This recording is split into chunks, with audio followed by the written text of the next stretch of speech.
This is our new community center. It's absolutely stunning. It was designed by Kabbalah Washako Architects, and it truly is a site of beauty. It's an iconic building that will really, I think, over generations be something that the city is talking about.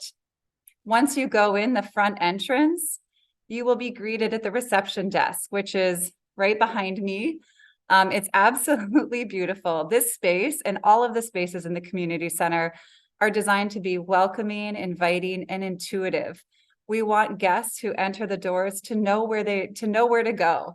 So there's a lot of open spaces, a lot of lounge spaces so that people can bump into each other and connect with people either that they know or don't know. And they have easy access to the services that they need.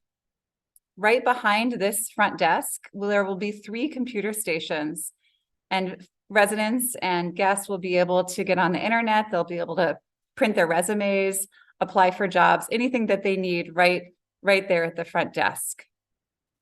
To the right of this area is a senior lounge. We do have an image of it.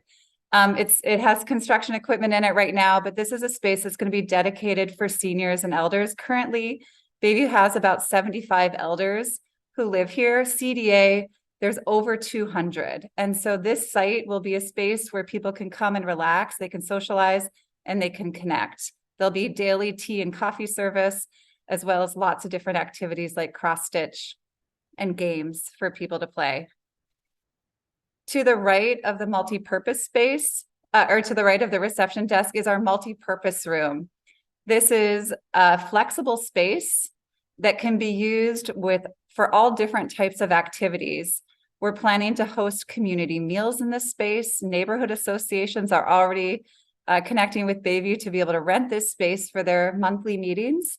We plan to offer presentations, yoga classes, Zumba classes in this space, really open to anyone who comes into the community center and wants to join in any kind of program.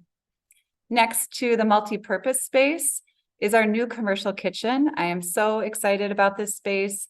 The kitchen is 10 times the size of our current kitchen at the old community center. We're working with partners across the city to be able to provide hot meals at least 4 days a week to seniors and to youth in our new commercial kitchen. There'll also be cooking club. We'll also have the opportunity for people to rent the space for fundraisers or to make meals to sell. It'll be fully certified.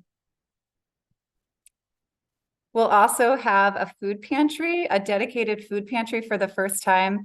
This picture was taken today and some of the equipment hasn't yet been put in place, but there'll be multiple refrigerators and freezers for perishable goods.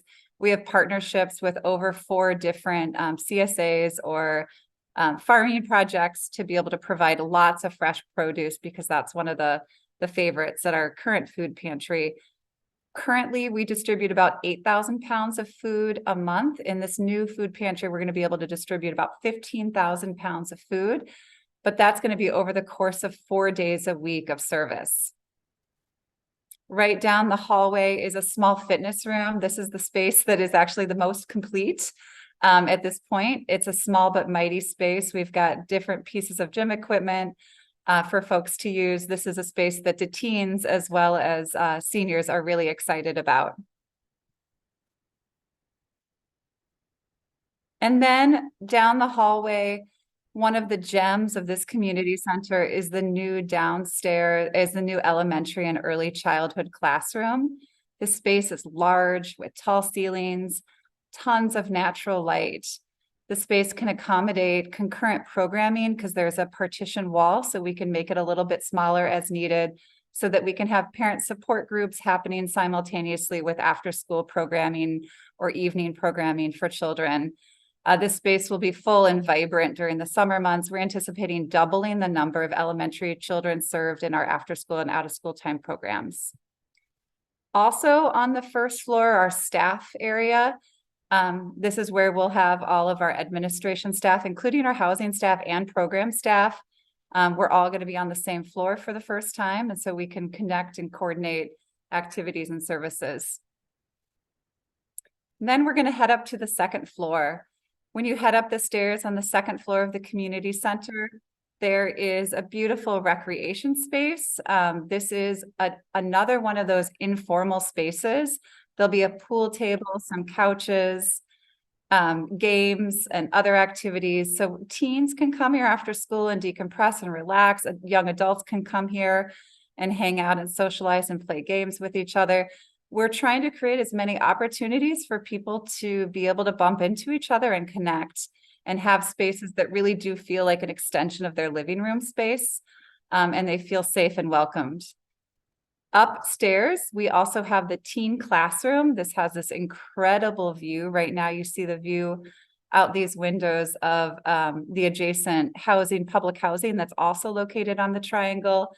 This is a space that will be absolutely inspiring for teens as they come home after school and start to decompress, hang out, but also think about their futures. We'll have more college prep classes, more academic support programs for teens.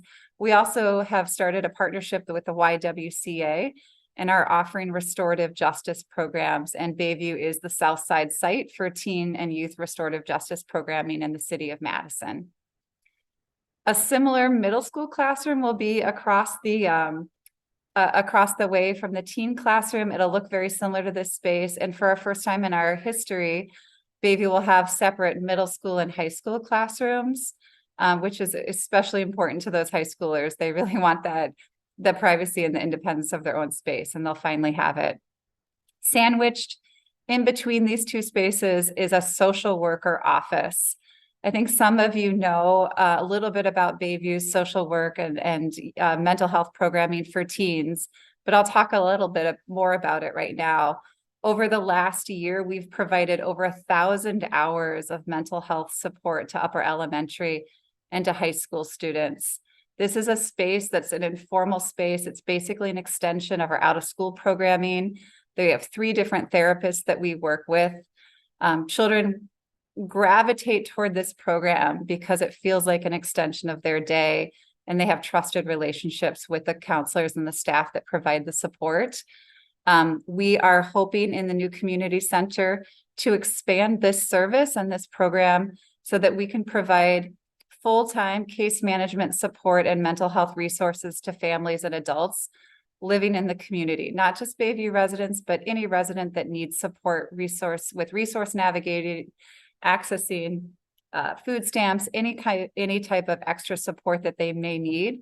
This location, this space will be especially important as those 44 new families come in to the community. They're settling at Bayview. We want to make sure they have a successful experience here. And so with the new community center, we hope to provide full-time support in this area. We also have a beautiful art classroom. As many of you know, fine art and culture is the 3rd part of our mission. We provide housing, services, and the icing on the cake, the most incredible aspect of bringing people together is to be able to do arts and cultural programming. And so now we'll actually have a space that's really designed specifically for that purpose. Next door to this classroom, there's an artist studio. One of our great hopes is to start an artist in residence program where we actually have an artist in residence who's here at Bayview for 6 to 9 month periods.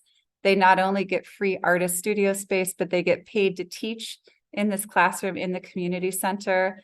And their projects and their work will result in new public art projects that will be integrated throughout the community center and throughout the campus. The arts are absolutely essential to culture building, and we want to make sure the young people here, like Hezekiah, are not only consuming culture, but they're a part of its creation as well. I'm now going to just show you some outdoor spaces. The first one is our rooftop patio, which is right off that recreation space on the 2nd floor. This will be a really desirable space for teenagers to hang out after school, especially in the spring and the summer months. And we plan to use this space in many different capacities, even including community meals. The building, we've built this building and we've designed the space to be a neighborhood. It's not just about building buildings. It's about creating spaces where people feel connected to each other, connected to the environment, connected to green space, where they feel held and inspired, creating more beautiful buildings, colorful buildings, wonderful green spaces, filled with natural resources is absolutely critical to inspiring people and creating a sense of agency and opportunity. And that's what we've done at Bayview. We've really designed and implemented a space that we really hope is absolutely inspiring. And so all the people living at Bayview, coming to use the community center, feel elevated just walking through the doors. A lot of that feeling and that sense of connection comes together with the arts programming that we do. Here are just a few examples of some of the beautiful community art projects that we've done recently. I think most of you have seen Hope Finds a Home, that's at the corner of Regent Street in West Washington. That's on our new apartment building that we just finished. This just went up in October. And this piece really celebrates Bayview's mission.